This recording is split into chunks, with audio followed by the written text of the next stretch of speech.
Hi friends, welcome to நம்மூர் சமையல். இது நம்ம சேனலோட 6வது வீடியோ. இன்னைக்கு நம்ம என்ன பார்க்க போறோம் அப்படிங்கறத வாங்க வீடியோக்குள்ள போய் பார்க்கலாம். Hi friends, இப்போ நம்ம எங்க வந்திருக்கோம் அப்படினா நம்ம மாடகுட்டான்ல இருக்கக்கூடிய செல்வண்ண சுமதியக்கா கடைக்கு தான். ஏன் வந்திருக்கோம் அப்படினா இன்னைக்கு நம்ம சேனல் மூலமா 50 பசியாளிகளுக்கு உணவு வழங்க போறோம். அதுக்கு யார் ஸ்பான்சர் பண்ணது அப்படிங்கறத பின்னால பார்க்கலாம். இப்போ நம்ம செல்வண்ணன் கடைக்கு வந்துட்டோம். முதல்ல செல்வண்ணனை பார்த்துட்டு அப்புறமா கடையை பத்தி பேசுவோம். வணக்கம் செல்வண்ணே. வணக்கத்தா, நீ எடுத்து பேட்டி வர நல்லதா சந்தோஷம். இன்னைக்கு நாங்க இந்த ஏரியால கடை வச்சிருக்கோம்னா ஒரு 15 வருஷமா வச்சிருக்கோம். ஓகேண்ணே. 15 வருஷமா வச்சு நாங்க இன்னைக்கு வந்து பெரிய அளவுக்கு ஒரு இதுலயும் வந்து ஆதாயம் வச்சுட்டு கிடையாது. அதனால இன்னைக்கு நம்ம கடை நல்ல ஓரளவு வியாபாரம் கொடுக்குது. மேலக்கோட்டை, ரம்னானாரு, மாயாவரம், இன்னைக்கு எல்லா ஜனங்களும் வந்து நம்மகிட்ட எல்லா பொருளுமே வாங்குற அளவுக்கு நம்ம நடக்கிறோம்னா பெரிய அளவுக்கு ஒரு பொருளை வச்சு விற்கிறது இல்லை. அதனால நம்ம கடை எப்பவுமே கொடுது. அதுக்கிடையில வந்து இந்த ஏரியாவில் வந்து நம்ம தாயப்புல ரொம்ப எல்லா மனிதர்கள்ட்ட இந்த மேலக்கோட்டை 400 வீடு முஸ்லீம் இருக்குன்னா 400 வீட்லயுமே எனக்கு வந்து இன்னைக்கு கஷ்டம் தான், வேற யாருமே இல்லை. அந்த அளவுக்கு வியாபாரம் இன்னைக்கு ஓடிக்கிட்டு இருக்கு. ஓகேண்ணா, ரொம்ப சந்தோஷமா இருக்கு. நீங்க சொல்லும் போதே இதை கேட்கறதுக்கு எங்களுக்கு ரொம்ப ஆனந்தமா இருக்கு. தாயப்புல இருக்கா இன்னைக்கு ஏதோ ஏரியால வந்து சென்று இன்னைக்கு இந்த இதே ரோட்டுக்கு அடுத்து 2 லட்சம் ரூபாய்க்கு இருக்கு. எங்க ஊருக்கு இன்னைக்கு 8 லட்சம் ரூபாய்க்கு இருக்குதுன்னா இந்த ரெண்டு ஒற்றுமை தான் கிடையாது. ஓகேண்ணா, ரொம்ப சந்தோஷம். ஒரு கிளாஸ் வாங்க கூட நம்ம கடைக்கு ஒரு பயம் வர மாட்டான். அந்த அளவுக்கு தான் எங்க வியாபாரம் ரொம்ப கண்ணியமான முறையில மரியாதையான முறையில நடத்திக்கிட்டு இருக்கீங்க. ரொம்ப சந்தோஷம்னா உங்களை பார்த்ததுல. அடுத்து நம்ம கடை சம்பந்தப்பட்டதை நம்ம பார்த்து தெரிஞ்சுக்குவோம். ஓகே ஃப்ரெண்ட்ஸ், நம்ம இப்போ செல்வண்ணனை பார்த்தாச்சு. இப்போ கடையை பத்தி பார்க்கலாம். நாங்கள் சிறு வயசில் தேன் மிட்டாய், கல்கோனா, கமர்கட்டு, பனாரஸ், கலர் மிட்டாய், சூட மிட்டாய், சுத்திர மிட்டாய், கடலை மிட்டாய், பொறி உருண்டை, இளந்த பழம்னு எக்கச்சக்க தின்பண்டங்களை எங்கள் செல்வண்ண சுமதியக்கா கடையில் வாங்கி தந்த அனுபவம் எங்களுக்கு உண்டு. இதுபோல் உங்களுக்கு அனுபவம் இருந்தால் கமெண்ட் செக்ஷனில் தாராளமாக கமெண்ட் பண்ணுங்கள். இன்னும் டீட்டெயிலாக நம்ம செல்வண்ண சுமதியக்கா கடையை பற்றி பார்க்கலாம். நம்ம வீட்டுக்கு தேவையான அனைத்து உபயோகப் பொருளும், மளிகை பொருளும், சிறுபிள்ளைகளின் தின்பண்டம்னு எல்லா பொருளையும் இந்த கடையில் வாங்கலாம். அரிசி, பருப்பு, புளின்னு அனைத்தும் ஒரே இடத்துல கிடைக்கும். காய்கறி ஃப்ரெஷ்ஷாக ராம்நாடு விலைக்கே வாங்கலாம். சில நேரம் ராம்நாடை விட குறைஞ்ச விலையிலையும் வாங்கிய அனுபவம் எனக்கு உண்டு. ஓகே ஃப்ரெண்ட்ஸ், நம்ம செல்வண்ண சுமதியக்கா கடையில் இளமனூர், ரமலா நகர், மேலக்கோட்டை, மாடக்கோட்டான், மாயவரம்னு சுற்றி உள்ள அனைத்து கிராம மக்களும் இன்னைக்கு வரைக்கும் பொருள் வாங்கி செல்வது வழக்கமாக இருந்துட்டு வருது. அதுபோல் கையில் காசு இல்லைனாலும் பையில வீட்டுக்கு தேவையான பொருளோடு போகலாம். எல்லா கடையிலையும் கடன் அன்பை முறிக்கும்னு வசனத்தை நான் பார்த்துருக்கேன். ஆனால் அந்த வசனத்தையும் தனது அன்பால் நம்ம செல்வண்ண சுமதியக்கா உடைச்சிருக்காங்க அப்படின்னு சொல்றதுல நான் பெருமிதம் கொள்றேன். ஓகே ஃப்ரெண்ட்ஸ், இப்போ நம்ம வீடியோ பார்த்துட்டு இருக்க அனைத்து மக்களும் தொடர்ந்து நம்ம செல்வண்ண சுமதியக்கா கடைக்கு உங்களுடைய ஆதரவை கொடுத்துக்கிட்டே இருங்க. ஓகே, இப்போ நம்ம சமையலுக்கு தேவையான பொருள்லாம் ரெடி ஆயிடுச்சு. நம்ம போய் செக் பண்ணிட்டு சமையலை ஸ்டார்ட் பண்ணுவோம்.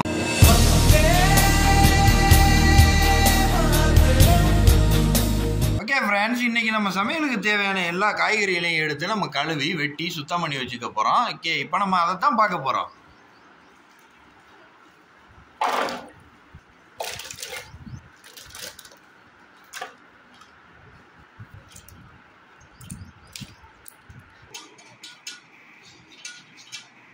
ஏன் ஜாமான் போயிட்டாரா இல்லையா? போயிட்டாப்லையா?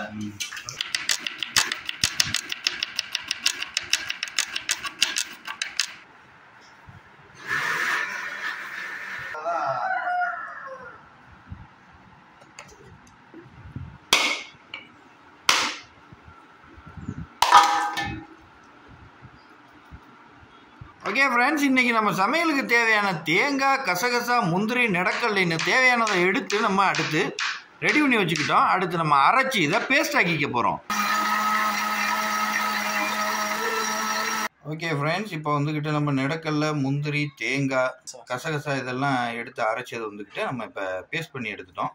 ஓகே ஃப்ரெண்ட்ஸ், அடுத்து நம்ம இஞ்சி, பூண்டு ரெடி பண்ணி வச்சுருக்கிறோம். இதையும் நம்ம அரைச்சி பேஸ்ட் ஆக்கி எடுத்து வச்சுக்க போகிறோம்.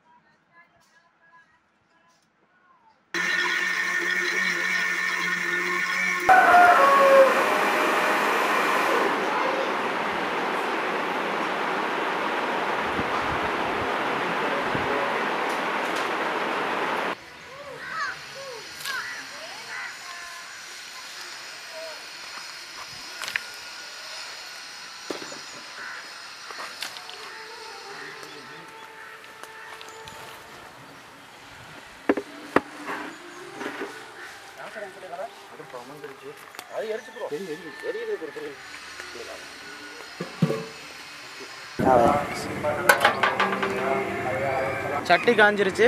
இப்போ தேங்காய் எண்ணெய்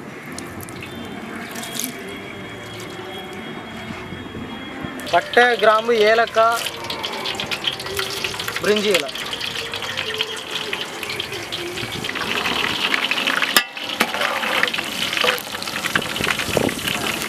நல்லா பொரிஞ்சு வரவும் பச்சை வெங்காயம்.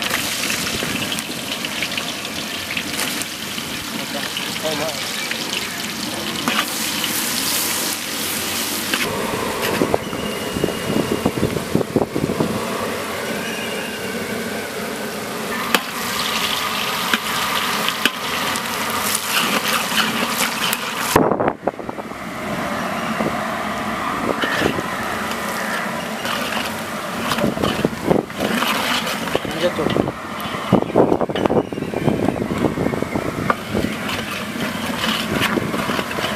இஞ்சி பூண்டு பேஸ்ட்,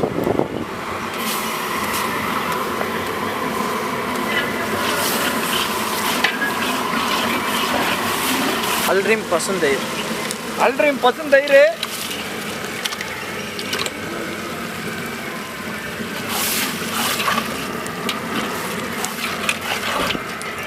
கொத்தமல்லி, புதினா, பச்சை மிளகாய்.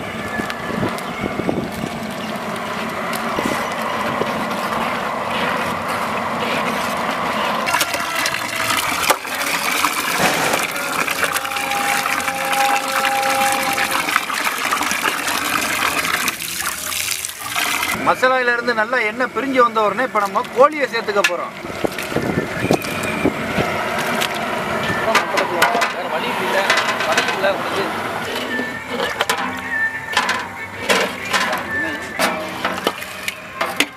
ஓகே, கல்லுப்பு,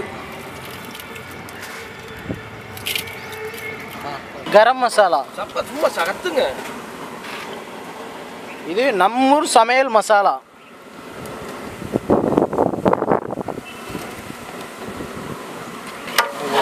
ஓகே ஃப்ரெண்ட்ஸ், இப்போ நம்ம சமையலுக்குன்னே ஸ்பெஷலாக தயார் பண்ண நம்மூர் சமையல் மசாலாவையும் நம்ம கறியோட சேர்த்துக்கிட்டோம். இப்போ இதை நல்லா பிரட்டி விட்டு மசாலா எல்லாம் கோழியில் சாறுற அளவுக்கு தெளிவாக பிரட்டி வச்சு நம்ம வச்சுக்க போகிறோம்.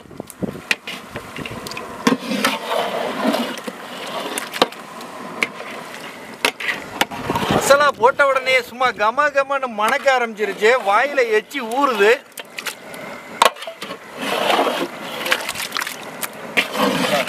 கோழி வேகாமலே இப்படியே எடுத்து சாப்பிடலாம் போல் இருக்கு, அந்த அளவுக்கு கம கமன்னு மணக்க ஆரம்பிச்சிருச்சு. ஓகே ஃப்ரெண்ட்ஸ், இப்போ நம்ம கறிக்கு தேவையான மிளகுத்தூள் ஆட் பண்ணிக்கிறோம்.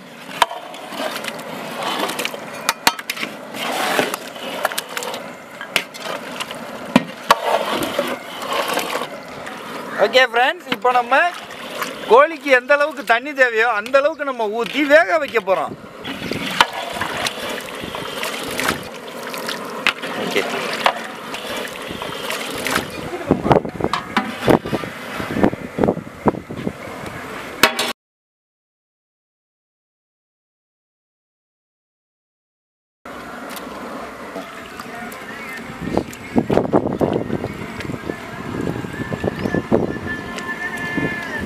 ஓகே ஃப்ரெண்ட்ஸ், இப்போ நம்ம போட்ட குழம்பு கொதிச்சிருச்சு. இப்போ நம்ம உருளைக்கிழங்கு சேர்த்துக்க போகிறோம்.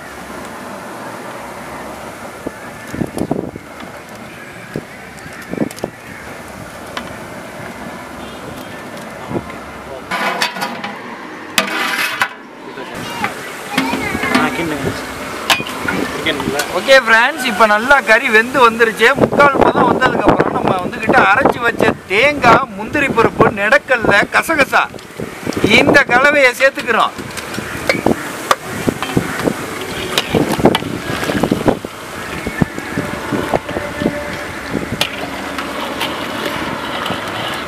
ஃப்ரெண்ட்ஸ், எப்போதும் நம்ம சமைக்கிற மாதிரி இன்றைய சமையல் இல்லை. காரணம் என்ன அப்படின்னு கேட்டால், இன்றைக்கி நம்ம சமைக்கிறது காஷ்மீர் புலாவும் கன்னியாகுமரி கோழிக்கறியும். இந்த கோழிக்கறிக்கு வந்துக்கிட்டு நம்ம எப்போதும் நார்மலாக சமைக்கிறது வந்துக்கிட்டு தக்காளி ஆரம்பத்திலே வெங்காயத்தோடு போட்டு வேக வச்சுருவோம். ஆனால் இன்றைக்கி அப்படி இல்லை. கோழியெல்லாம் இறக்கி ஒரு அரைப்பதம் வெந்ததுக்கு பிறகு தான் தக்காளி இறக்குறோம், ரொம்ப கம்மியான அளவில். அது நம்ம கறியை இன்னும் டேஸ்டாக போகுது. நீங்கள் பொறுத்து இருந்து அது எப்படி இருக்குங்கிறத ரிவ்யூவில் பார்த்து தெரிஞ்சுக்குவீங்க. ஓகே ஃப்ரெண்ட்ஸ், இப்போ நம்ம மூடியை போட்டு கொஞ்சம் நேரம் வேக வச்சுக்க போகிறோம். ஓகே ஃப்ரெண்ட்ஸ், இப்போ நம்ம திறந்து மறுபடியும் ஒரு கிண்டி விட்டுக்க போகிறோம். ஓகே ஃப்ரெண்ட்ஸ், கறி நல்லா வெந்துருச்சான்னு பார்த்து நம்ம இப்போ சட்டியை இறக்கிக்க போகிறோம். அதுக்கு இடையில எனக்கு ஒரு ஆசை இருக்குது. அத்தா குடிச்சு பார்த்துக்கிறவா? டேஸ்ட் பண்ணி பாருங்க. ஆஹா, கறி பஸ்பமாயிருச்சு. சூப்பராக வந்துருச்சு. கொத்தமல்லியை போட்டு இப்போ இறக்கிருங்கப்பா. வேற லெவல் தான். என் மச்சான் இன்னைக்கு ஸ்பெஷல் கெஸ்ட்டாக வந்திருக்கான். முகவை குக்கிங்கோட ஒரு முக்கிய பிரமுகர். இன்னைக்கு அவன் சாப்பிட்டுட்டு என்ன சொல்கிறான் அப்படிங்கிறத பார்ப்போம். கொத்தமல்லியை போடுங்க.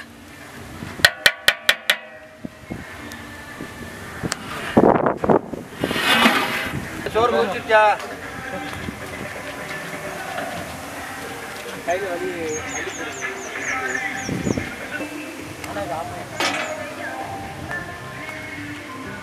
ஓகே ஃப்ரெண்ட்ஸ், இப்போ நம்ம அடுத்து சோறு எடுக்க போகிறோம். அதனால் அடுப்பை கொஞ்சம் பெருசாக்கிட்டு சட்டியை ஏற்றி வச்சுக்க போகிறோம். ஓகே ஃப்ரெண்ட்ஸ், இப்போ நம்ம சட்டி வச்சாச்சு. சட்டி ஆடாமல் இருக்குதான்னு முதல்ல செக் பண்ணிக்க போகிறோம். செக் பண்ணிவிட்டு இப்போ நம்ம என்ன செய்ய போகிறோம் அப்படின்னா காஷ்மீர் புலாவ் செய்ய போகிறோம். காஷ்மீர் புலாவுக்கு நம்ம கம்பெனிக்குன்னே பிரத்யேகமாக தயார்பட்ட அல்ட்ரீம் பசு நெய், ரொம்ப சுத்தமான நெய். அந்த நெய்யை இப்போ நம்ம சட்டியில் சேர்த்துக்க போகிறோம். இப்போ நம்ம சட்டி சூடான உடனே நம்ம கம்பெனிக்குன்னே பிரத்யேகமாக தயாரிக்கப்பட்ட அல்ட்ரீம் பசு நெய் சேர்த்துக்க போகிறோம். ரொம்ப சுத்தமான நெய், அற்புதமாக இருக்கும், கமகமன்னு மணக்கும்.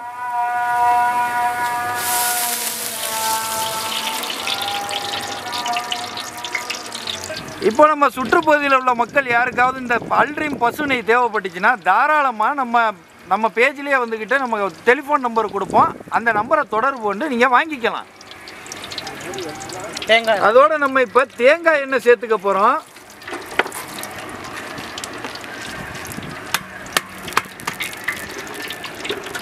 ஓகே ஃப்ரெண்ட்ஸ், இப்போ நம்ம காஷ்மீரி புலாவுக்கு வந்துக்கிட்டு பட்டை, கிராம்பு, ஏலக்காய் நம்ம சேர்த்துக்க போகிறோம். அதோட தொடர்ச்சியாக பிரியாணி எல்லாம் சேர்த்துக்கிறோம்.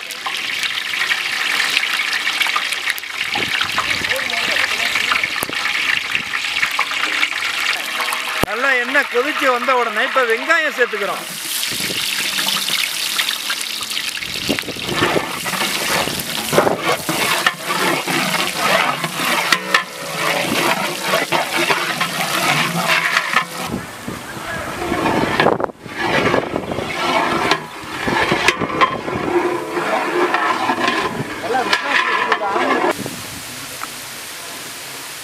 ஓகே ஃப்ரெண்ட்ஸ், இப்போ நம்ம காஷ்மீரி புலாவுக்கு தேவையான இஞ்சி பூண்டு சேர்த்துக்கிறோம்.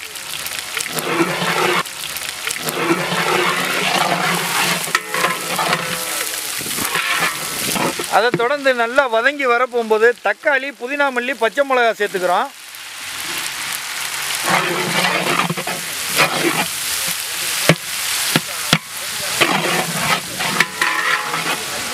ஓகே ஃப்ரெண்ட்ஸ், இப்போ நம்ம தக்காளி எல்லாம் சேர்த்ததுக்கப்புறம் ஓரளவுக்கு நல்லா வெந்து வரப்போகும்போது நம்ம கம்பெனிக்குனே பிரத்யேகமாக தயாரிக்கப்பட்ட அல்ட்ரீம் பசும் தயிர் சேர்த்துக்க போகிறோம்.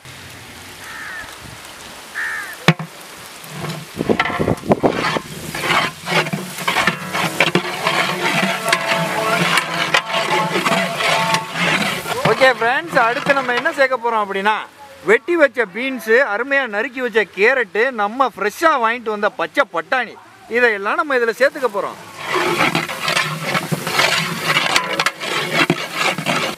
இப்போ நம்ம கல் உப்பு சேர்த்துக்க போகிறோம்.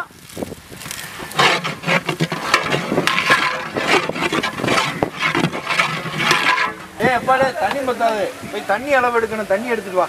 டேப் இல்லையா மச்சான்? ஓகே ஃப்ரெண்ட்ஸ், இப்போ நம்மளுக்கு போட்ட எல்லாமே நல்லா கொதிச்சு வெந்து பசும்பமாயிருச்சு. இப்போ நம்ம தண்ணி சேர்த்துக்க போகிறோம். இப்போ நம்ம காஷ்மீர் புலாவுக்கு தேவையான அளவு தண்ணி சேர்த்துக்க போகிறோம். அரிசியினோட அளவுல இருந்து 1.5 அளவு நம்ம தண்ணி சேர்த்துக்கிறோம்.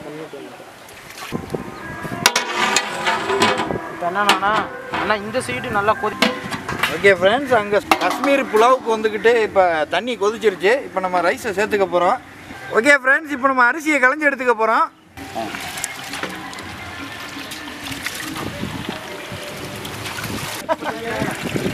ஓகே ஃப்ரெண்ட்ஸ், நல்லா தண்ணி கொதிச்சிருச்சு. இப்போ நம்ம அரிசியை சேர்த்துக்க போகிறோம்.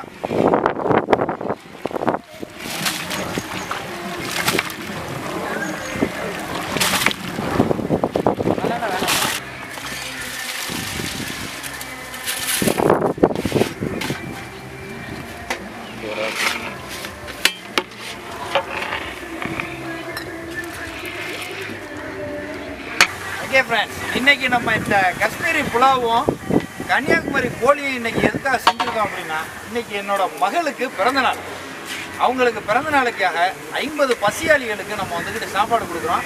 இது இவங்க ஆசைப்பட்டது. அதனால நம்ம இன்னைக்கு இந்த சமையல்லாம் முடிச்சுட்டு இந்த உணவை கொண்டுட்டு போய் 50 பசியாளிகளை பார்த்து நம்ம கொடுக்க போகிறோம்.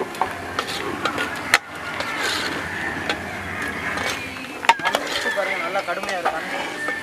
புரியல, நல்லா கடுப்பாக இருக்காங்க. ஓகே ஃப்ரெண்ட்ஸ், இப்போ நம்ம வந்துக்கிட்டு அரிசியும் தண்ணியும் சமமான நிலைக்கு வந்த உடனே நம்ம வறுத்து எடுத்து வச்சு அந்த பாதாம், முந்திரி, கிஸ்மிஸ் எல்லாத்தையும் சேர்த்துக்க போகிறோம். அது சேர்த்துட்டு அதுக்கு மேலே நெய் சேர்த்துக்க போகிறோம். நெய்யெல்லாம் சேர்த்துட்டு அதன் பிறகு நம்ம தம்மை போட்டு வைக்க போகிறோம். இப்போ தம் போடுங்க.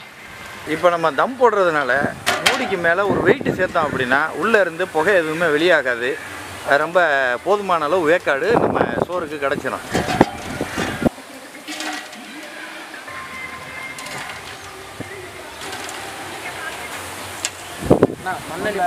ஓகே ஃப்ரெண்ட்ஸ், இப்போ நம்ம தம்மை பிரிச்சுட்டு சோறு எந்த அளவுக்கு வெந்திருக்கு அப்படிங்கிறத அப்படியே சோத்தை கிளச்சி பார்க்க போகிறோம்.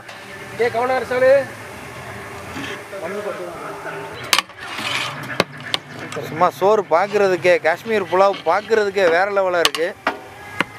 அப்படி கிண்டி சோத்தை அள்ளி மேலே போடும்போது கமன்னு மணக்குது. இந்த சமையலுடைய மொத்த பெருமையும் நம்ம செஃப் அசலானையே சேரும். நம்மூர் சமையல் சேனலுக்காகவே இவர் வந்துக்கிட்டு அவருடைய மற்ற பணிகள் எல்லாத்தையுமே விட்டுட்டு நம்ம சேனலுக்கு மிகப்பெரிய ஒத்துழைப்பை கொடுத்துக்கிட்டு இருக்காரு. என்னோட கம்பெனியை ரன் பண்ணிக்கிட்டு இருக்கிறேன். இவர் வந்துக்கிட்டு அல்ட்ரீம் அப்படின்னு சொல்லிட்டு அல்ட்ரீம் டைரின்னு சொல்லிட்டு ஒரு கம்பெனி வச்சு நடத்திட்டு இருக்காரு. அதில் வந்துக்கிட்டு சுத்தமான பசும்பால், பசு நெய், பசுந்தயிர் எல்லாமே சுத்தமான முறையில் ரொம்ப பியூராக கொடுக்குறாரு. நம்ம சுற்று வட்டார பகுதியில் உள்ள மக்கள் வந்துக்கிட்டு தேவை அப்படின்னா இவரை தாராளமாக தொடர்பு கொண்டு நீங்கள் வந்துக்கிட்டு வாங்கிக்கலாம். இப்போ பாருங்க, முட்டை வந்துருச்சான்னு நம்ம பார்க்க போகிறோம். என்ன பண்ணுறீங்க? முட்டை வந்துருச்சாலும் ஒரு சின்ன டிப்ஸ் கொடுக்குறவங்க பாருங்க. டிப்ஸா? ஆமாம் பாருங்க, முட்டை வெந்ததுலேயும் டிப்ஸா? இப்படி சுத்துச்சு அப்படின்னா முட்டை வெந்துருச்சுன்னு அர்த்தம். இப்போ நம்ம எடுத்துக்கலாம். இப்போ நாங்கள் வந்து முட்டை உரிச்சுக்கிட்டு இருக்கோம். முட்டை உரிக்கிறதுக்கு ஒரு கான்ட்ராக்ட் வேலை வந்திருக்கு அமெரிக்காவுக்கு. கூடிய சீக்கிரத்தில் நாங்கள் வந்து எல்லாரும் அமெரிக்கா போகலாம்னு இருக்கோம். நம்மளுக்கு இல்லைன்னா பரவாயில்ல. ஆமாம்.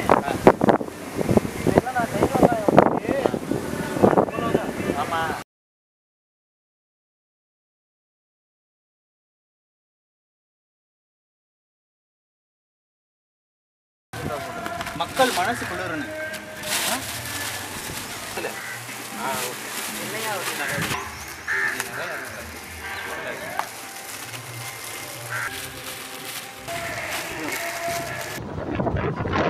பிறந்த நாள், அதுக்காக சாப்பாடு.